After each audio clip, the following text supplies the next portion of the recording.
ipasaylo mo ako, O Diyos. Daigon ko ikaw.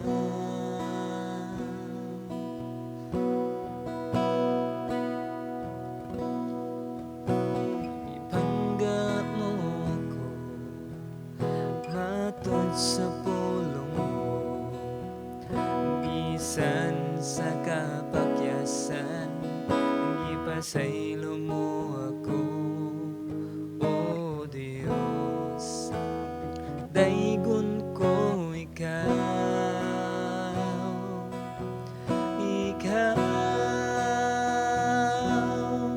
pagkasimbahon ug alagaran ko ikaw, sa bisan asa pangalan mo ibayaw ko, labihan ng grasya mo, nagikahatag ka namo, pagkasimbahon ug alagaran ko ikaw.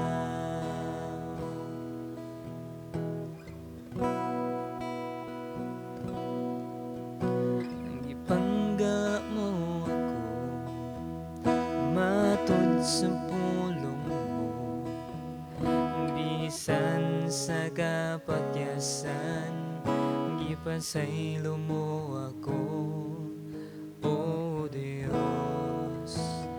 Daigon ko ikaw,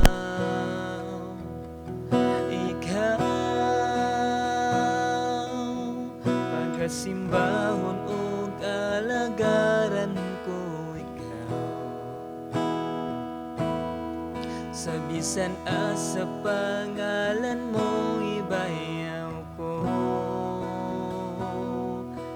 labihan ng grasya mo, nagikahatag ka namo, pagkasimbahon ug alagaran ko ikaw, pagkasimbahon ug alagaran ko ikaw, sa bisan asa pangalan mo ibayaw ko, labihan ng grasya mo, nagikahatag ka namo, pagkasimbahon ug alagaran ko ikaw, pagkasimbahon ug alagaran ko ikaw, pagkasimbahon ug alagaran ko ikaw.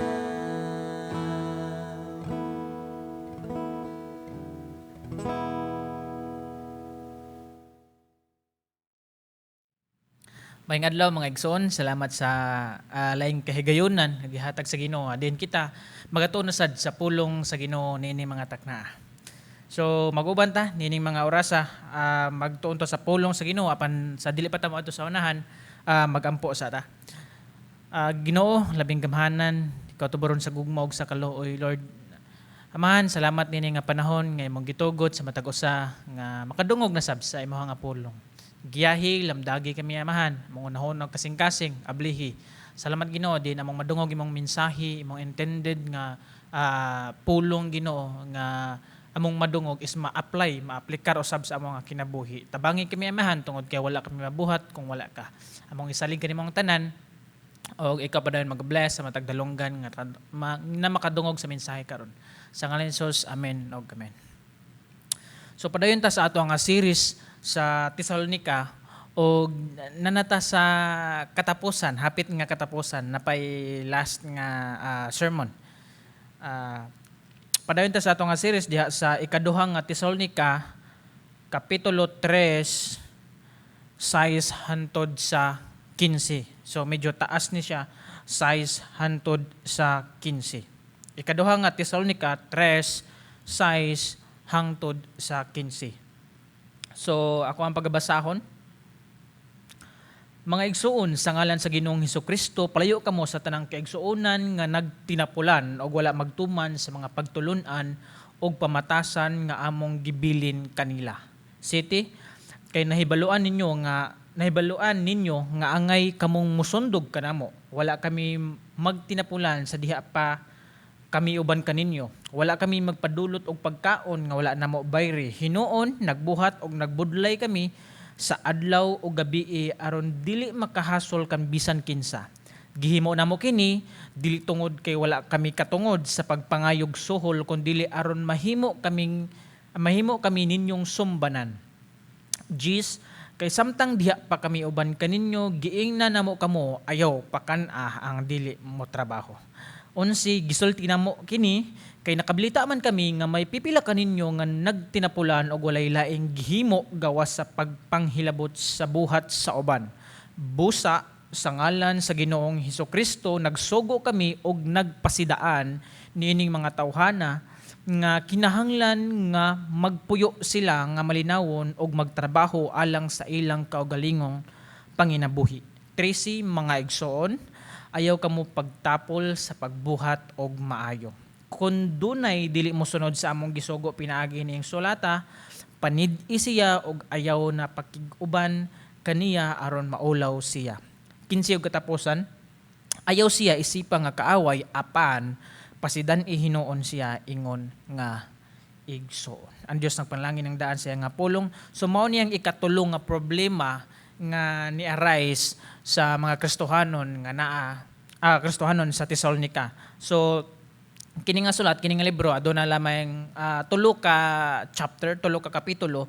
So ang unang nga problema makita sa kapitulo 1 sa chapter 1 in which atong nasayran nga grabe ang mga paglutos ni Saka ang kaning problema sa persecution, mga paglutos, ilahang mga Kristohanon nga pagkinabuhi gilotos. So now mao na ang una sa chapter 1 ato ang nakita og gideclare ngadto nga ang kaning paglutos is party sa kinabuhi sa Kristohanon og atong nabasa ngadto nga bulahan ang nagpadayon hangtod sa katapusan.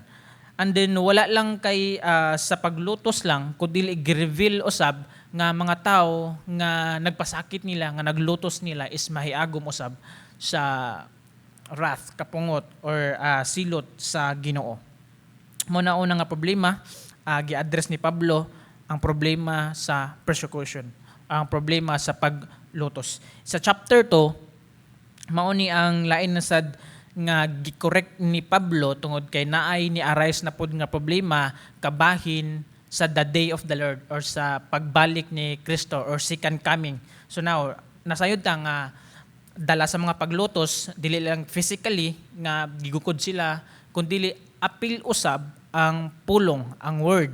Mo nang naay mga false teacher, naay mga mini nga propeta nga nagsangyaw usab og naghatag og lain nga kahulugan bahin sa pagbalik ni Kristo. So mao na ikaduha nga problema nga gi-address ni Pablo, iyang gi-correct ang sakto nga pagbalik or ang the day of the Lord or second coming. So ikatulo nga problema in which mao ang atong hisgutan karon is napoy ni-arise ang problema sa kato mga Kristohanon as atong nabasa is mga Kristohanon nga nagtinapulan. So mao na ang Bisaya word nga gigamit, Cebuano word nga gigamit, nagtinapulan. Basically, mga Kristohanon nga badlungon, mga Kristohanon nga nagpasiaw, mga Kristohanon nga nisimang. So basically, inana ang pagpasabot sa mga Kristohanon nga nagtinapulan. So now, og tanawon nato sa events, again, mao ni siya ang katapusan nga nahitabo. Og tanaw nato sa event is sa Tesalonica, sugod pa lang daan naghatag na si Pablo og command or sugo bahin niining mga tawhana. Mga tawhana nga Kristohanon nga nagtinapulan, Kristohanon nga nisimang, Kristohanon nga nagpabadlong.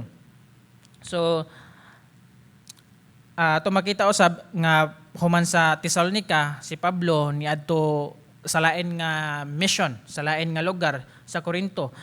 Bisan pa si Pablo is naa sa lain nga dapit, sa lain nga lugar is naagihapon siya nadawat, na-receive nga mga problema, bahin ni ining problemaha nga naay mga Kristohanon nga nagtempulan, mga Kristohanon nga nagpabadlong, mga Kristohanon nga nisimang.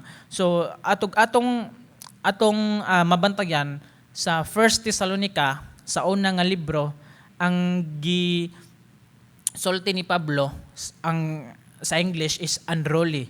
Ang gisulti niya bahin niini mga tawhana is i-admonish, dasiga sila.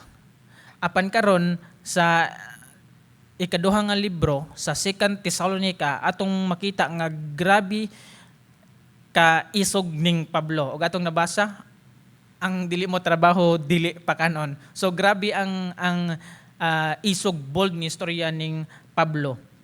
So now mao na ang kalainan sa unang sulat o diri sa ikasulat. So now sa bersikulo 6 sa ato nga teksto atong makita nga gikommand ning Pablo ang mga Kristohanon sa Thessalonica. Again, nagcommand si Pablo pinaagi sa ngalan sa Ginoo.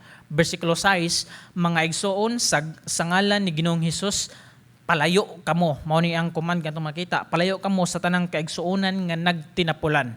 Okay, ang Cebuano nga term nga gigamit nagtinapulan. So basically, sa ginaingon ko na mao ni ang mga klase sa tao nga mga Kristohanon nga nisimang, mga Kristohanon nga wala ni subay sa Kristohanon nga pagkinabuhi.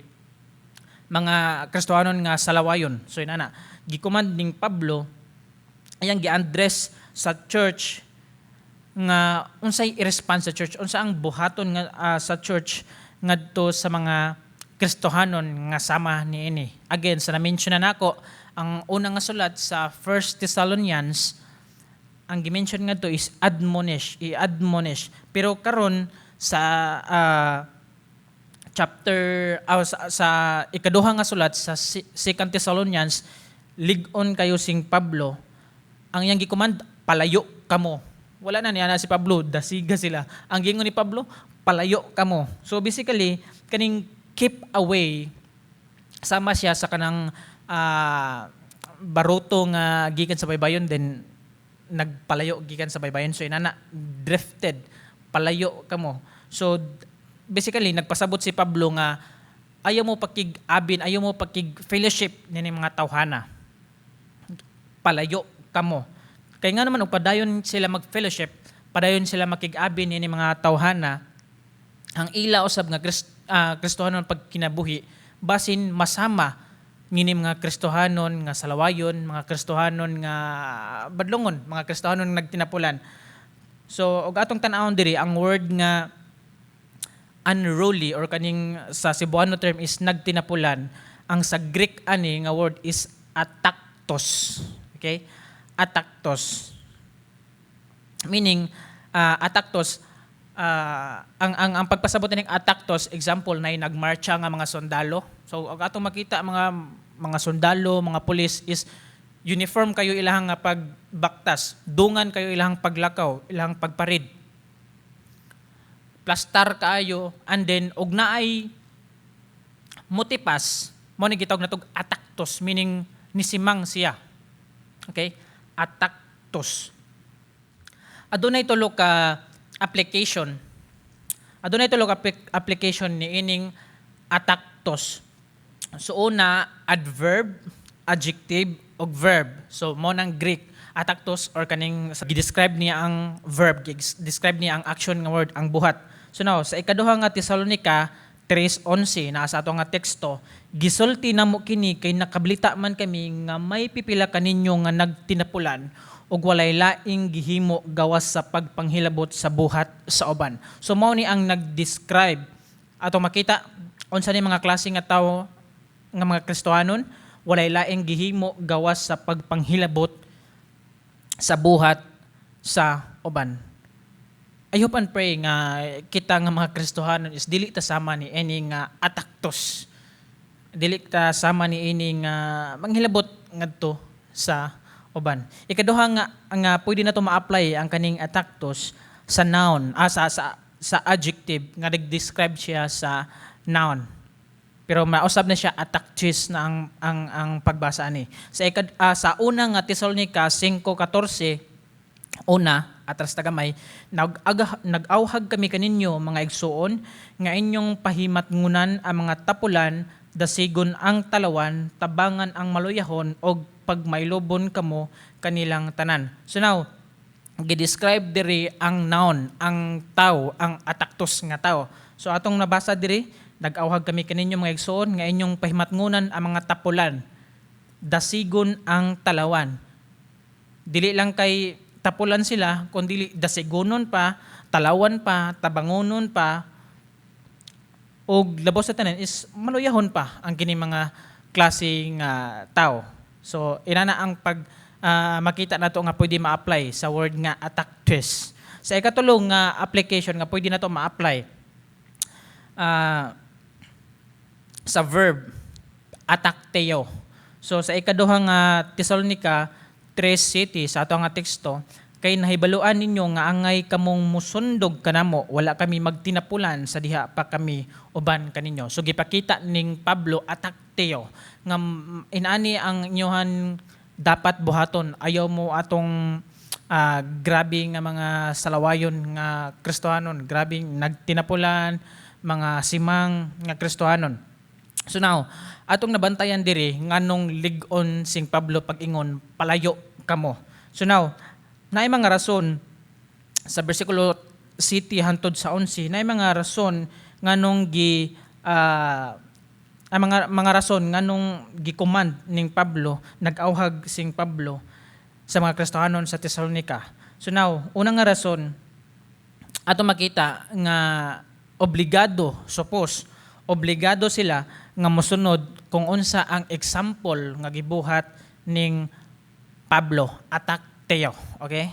Unsa ang mga example nga gibuhat ning Pablo. Sa bersikulo 7, kay nahibaluan ninyo nga angay kamong musundog kanamo, wala kami magtinapulan sa diha pa kami uban kaninyo. Now, sa 8 og 9, atong masayran, unsa ang mga example nganong niana sing Pablo nga sundog ako, inani dapat inyong buhaton. Bersikulo 8, wala kami magpadulot o pagkaon nga wala namo bayri.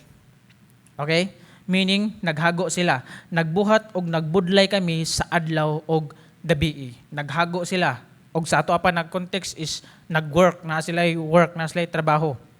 Dili kay libre lang. So, dili makahasol kang bisan kinsa. Wala sila naghasol ni bisan kinsa. Mo na ang mga example nga atong makita. Bersikulo 9, gihimo na mo kini dili tungod kay wala kami katungod sa pagpangayog suhol, kundili aron mahimo kami ninyong sumbanan. Follow our example. Mo nang niana si Pablo nga sundog kami unsa ang among gibuhat. Ayaw mo pagbuhat sa mga tao nga simang nag-ahog si Pablo kung ato pang balikon ang bersikulo 6, palayo kamo. So ikaduhang nga rason nga ato ang makita diri sa bersikulo 10, kay samtang diha pa kami uban kaninyo giingnan namo kamo, ayo pa kana ang dili mo trabaho. Again, ang kaning nahitabo sa Tesalonica is bisan pa sa katong panahon nga napa si Pablo uban kanila is present na ni nanani nga mga klase sa mga Kristohanon, klase sa mga tao nga kauban nila diha sa pagtuo. So now, mo ni ikaduhang rason nga bisan pag gi-instruct na ni Pablo is mao gihapon, wala gihapon na-resolve. Mo nang lig-on, strong sing Pablo, isog sing Pablo. Atong mabasa unsa yang kay isog, ayaw pa kana ang dili mo trabaho, di ba? Isog kayo, kanang dominant kayo, alpha kayo, ayaw pa kana ang dili mo trabaho. Actually, ang kaning phrase, kaning nga linya, ayaw pa kana ang dili mo trabaho, usa ni siya sa mga Jewish proverb nga gikot sama sa giingon sa Genesis 3:19, katong si Adan og si Eva nga nagawa sila sa Garden of Eden, nagawa sila sa paraiso. Bersikulo sa 19 nagingon sa Genesis 3:19, magpatulo ka sa imong singot ug maghago pag-ayo, una pamuhatag kanimog abot ang yuta hangtod mo balik ka sa yuta nga imong gigikanan. Hinimo kagikan sa yuta ug sa yuta ka mo pauli. Dira na gikuha ning Pablo nga ayaw pa kana ang dili mo trabaho. patas ta ingon nga mga tao, mga Kristohanon, mga Kristohanon nga nagtinapulan, mga tao nga nisimang, Kristohanon nga nisimang, mga nagpabadlong.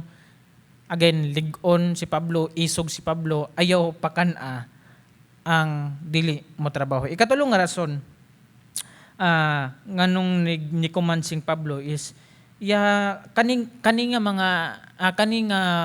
command, kaning nga sugo ning Pablo is iya na ning na-mention pa sa una. Apan naagapoy mga tao, naagapoy mga Kristohanon nga sa lawayon gapon ang mga binuhatan. Bersikulo 11, gisulti namo kini kay nakablita man kami nga may pipila kaninyo nga nagtinapulan og walay laing gihimo gawas sa pagpangilabot sa buhat sa uban. So naay mga specific nga mga tao nga mao gihapon ang ilahang mga gawi, ilang mga buhat, nagtinapulan gapon sa lawayon gihapon lang Kristohanon nga kinabuhi bisan pag gibalik-balik na ni Pablo og sulti ang kining maong command. So now sa bersikulo 12 atong makita nga gi-specific ni Pablo gi-address ngadto sa mga tao nga unruly, ngadto sa mga tao nga nagtinapulan, ngadto sa mga tao nga Kristohanon nga simang. Okay? Sa bersikulo 12, busa sa ngalan sa Ginoong Hesukristo, nagsugo og nagpasidaan niining mga tawhana nga kinahanglan magpuyo sila nga malinawon ug magtrabaho alang sa ilang kaugalingong panginabuhi. Unsa ang specific ning Pablo ngadto sa specific na command, kinahanglan nga magpuyo sila nga malinawon. Ikaduha, magtrabaho alang sa ilang kaugalingong panginabuhi. So direct si Pablo, specific sing Pablo. Sa bersikulo 14 o 15 atong makita diri is naay gi-explain, gi-elaborate pagbalik ning Pablo ang iyang previous nga command or sugo. Again, sugo ni Pablo pinagi sa ngalan ni Hesukristo. 14 is naay reminder atong mabantayan ug sa 15 is naay caution. So now sa 14 bersikulo 14, kung dunay dili mo sunod sa among gisugo pinaagi niining sulata, panid-i siya ug ayaw na pakig-uban kaniya aron maulaw siya. If anyone does not obey, bisan kinsa nga dili mo sunod sa gisugo, meaning again ang obedience comes from hearing. So kinsay basically ang pagkasulti kinsay dili maminaw. So inana pagkasulti kinsay dili maminaw, kung unsa man ang gisugo namo, take note, take special note, take note. Dili makig-abin, do not associate, dili makig-uban, dili makig-fellowship niining klase nga mga tawhana. So ligon si Pablo, isog sing Pablo. And then makita nato is aron maulaw siya. So kani nga pagkasulti, aron maulaw siya is passive ni siya. Passive, ug man tawag passive is wala tay gibuhat anang tawhana. Kundili ang kanang tawhana is siya ang makabantay nga, uy, inani day ko, wala na sila nakig-uban nako, wala na sila nag-fellowship nako, unsa may problema nako. So inana passive, siya mismo ang makabantay. Ang sa bersikulo 15 is naay caution. Atong makita diri, 15 naay caution. Ayaw siya isipa nga kaaway apan pasidan hinuon siya ingon nga igsoon. So dili gid ingon nga lala nga oy lahi ka, itiwalag ka namo kay lahi ka nga kuan Kristohanon. So naanay mga cases, ang pinaka worst siguro nga case sa ato nga situation karon is kanang gitawag na tog excommunication. Like dili gid bisag pagigistorya or pakig-contact or tan-awon lang nimo, excommunication tanan. Siguro mao na ang pinaka worst. Pero giawa gapon naay caution diri nga bisan pa mang inana i-consider gapon siya, do not regard. Naagapoy consideration niya ingon nga igsuon siya, Kristohanon siya. So ato makita diri nagyapon ang admonish, pasidan gihapon siya. Bisan pag unsa ka isog ning Pablo, bisan pa unsa ka stricto ning Pablo, is ato gapong mabantayan is ingon nga Kristohanon, responsibility gihapon nato ang atong kaigsuonan diha sa pagtuo ni Kristo. Ato gapon silang dasigon, ato gapon silang i-admonish, ato gapon silang tabangan. So now, inanausab ang sa church nga setting. Dili lang kay sa Thessalonica nga church, even sa karon nga panahon nga simbahan, natay mga tao nga gitawag na tog ataktos na mga tao nga nagtinapulan, mga tao sulod sa simbahan nga simang, na mga tao sulod sa simbahan nga salawayon. Sadly, naamagid na sila tungod kay namata sa kalibutan. Again, dili solusyon ang pag-kick out nila, dili solusyon ang ineglect na lang sila. Bisan pag unsa ka isog is nagapon mulutaw ang Kristohanon, ang gugma sa Ginoo, pabalik nga ato silang i-admonish, ato silang idasig, ato silang tabangan tungod kay wala ta kabalo sa mga personal nga struggle nila. Again, katong atong nahisgutan, katong na-mention nato nga mga grabe kaisog sing Pablo, ayaw pa palayo kanila, katong nga mga command nga ato ang nadungog sa atong panahon karon, na mga sitwasyon sa simbahan, sa pamilya, sa trabaho is dili siya ingnon nato suitable nga i-apply sa matag usa nato ka kinabuhi. Dili ta moingon nga mo ni giingon sa pulong sa Ginoo. Nay mga sitwasyon sa atong kinabuhi tagsa-tagsa nga dili suitable, dili uyon kung mao ang ato ang sundon. Apan sa bersikulo 13 mao ni ang atong gilatangan nga bersikulo in which sa pagtuon nako ani nga passage, makaingon ko nga mas kini ang summarize o applicable sa tanan. Versikulo 13, mga igsoon, ayaw kamo pagtapol sa pagbuhat og maayo. Mga igsoon, ayaw kamo pagtapol sa pagbuhat og maayo.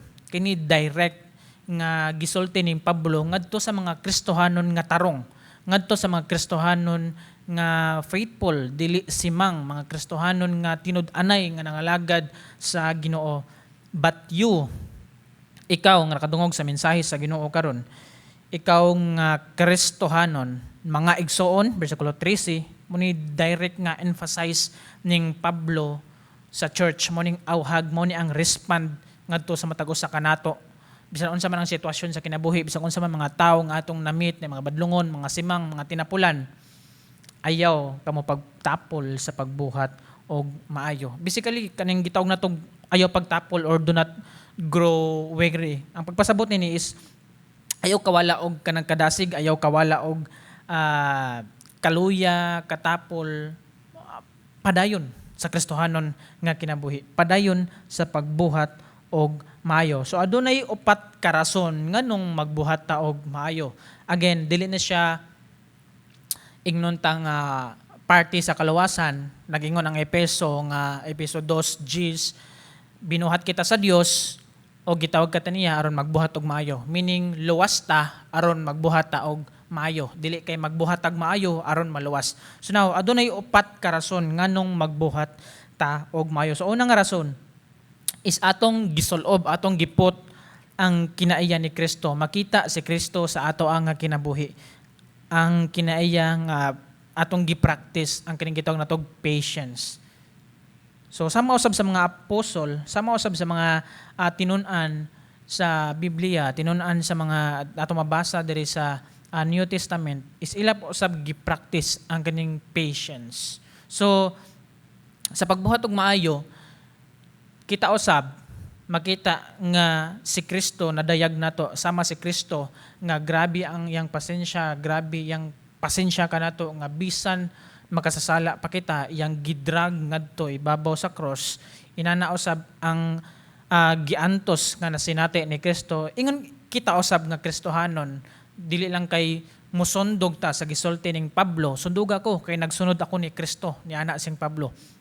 Kita nagalook forward usab ta ni Kristo. So makita pinaagi sa pagbuhat sa maayo, makita si Kristo nga naa kanato. Ikaduha nga rason, mahimaya ang Ginoo sa pagbuhat og maayo. Nasa makita nato sa Juan 15:8. sa inyong pagpamungag daghan, related ni siya sa katong paras, related ni siya sa katong fruit. Basically, kung mamunga og maayo, mamunga og daghan, meaning maayo ka nga punuan, maayo ka nga tanom. Sa inyong pagpamungag daghan, kapasidunggan ang akong amahan og sa ingon niini kamo mahimong akong mga tinun-an. Again, makita si Kristo, dili kita ang mahimaya sa pagbuhat natog maayo, dili kita ang daygon tungod kay nagbuhat ag maayo, kundi reflection nga si Kristo anaa kanato og mahimaya og daygon nila ang amahan. Ikatulong nga rason, hinumduman na sa Ginoo. Ang Dios may numdum sa pagbuhat og maayo. Sa Hebrehanon 6:9 ug 10, apan mga igsoon, bisan kung nagsulti kami sa ingon niini, wala kami pagduha-duha bahin niini, nasayod kami nga anaa kaninyo ang maayong mga panalangin.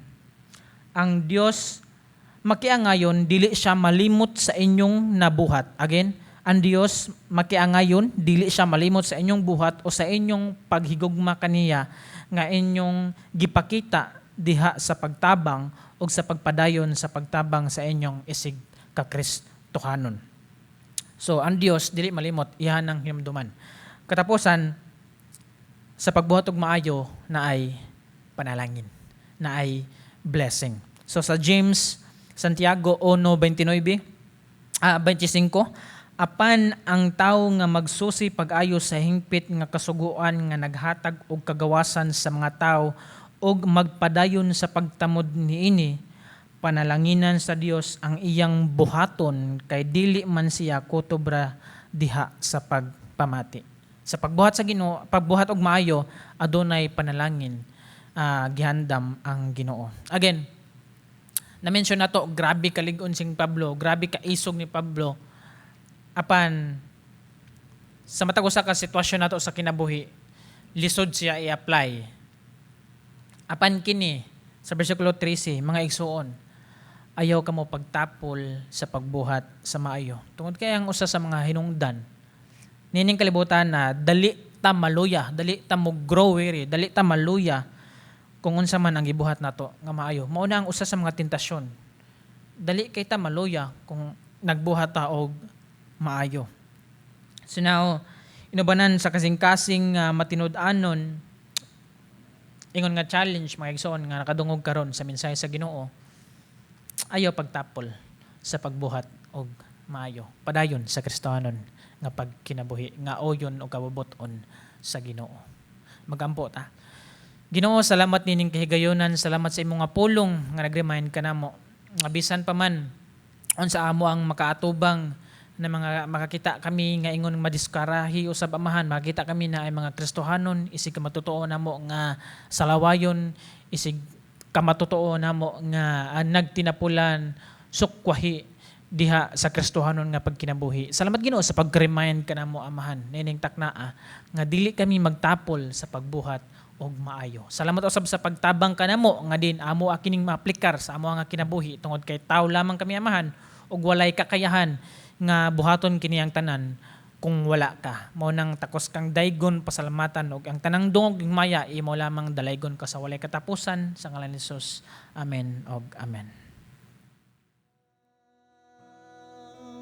Pagkasimbahon ug alagaran ko ikaw, sa bisan asa pangalan mo ibayaw ko. Labihan ng grasya mo, nagikahatag ka na mo.